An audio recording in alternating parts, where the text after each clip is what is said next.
Warfront से एक और बड़ी अपडेट यह है कि इजराइल ने अब इस बात को मान लिया है कि उसे युद्ध में दूसरा मोर्चा खोलना पड़ सकता है। लेबनान की तरफ से अचानक हमले इतने ज्यादा तेज हो गए हैं कि अब हिजबुल्लाह को रोकना उसके लिए बहुत जरूरी हो गया है। गाजा में हमास इजराइल के 44 सैनिकों को खत्म कर चुका है। वहीं अब हिजबुल्लाह भी चुन चुनकर इजराइल के सैनिकों को टारगेट कर रहा है।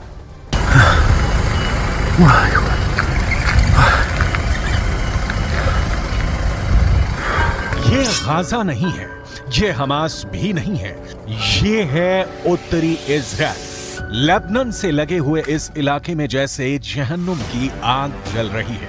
इजराइल अब लेबनान को गाजा बनाने की तैयारी में जुट गया है क्योंकि हिजबुल्लाह ने इस हमले को अंजाम दिया है। इजराइल और लेबनान बॉर्डर पर हुआ यह हमला एंटी टैंक मिसाइल से किया गया है। दावा किया जा रहा है कि इस हमले में इजराइल के कई सैनिक बुरी तरह घायल हुए हैं। अगर ये हमला बड़ा लगा तो इस अटैक को देखिए। हिजबुल्लाह के लड़ाके रमीन बैरक के पास एंटी टैंक मिसाइल फायर करते हैं और फिर होता है ये धमाका।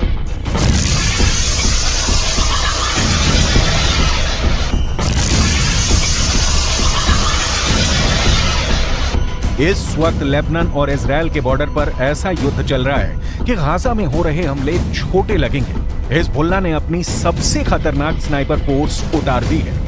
हिजबुल्लाह ने अपने एंटी टैंक दस्तों को इजराइल की पोस्ट पर लगातार हमलों का ऑर्डर जारी किया है।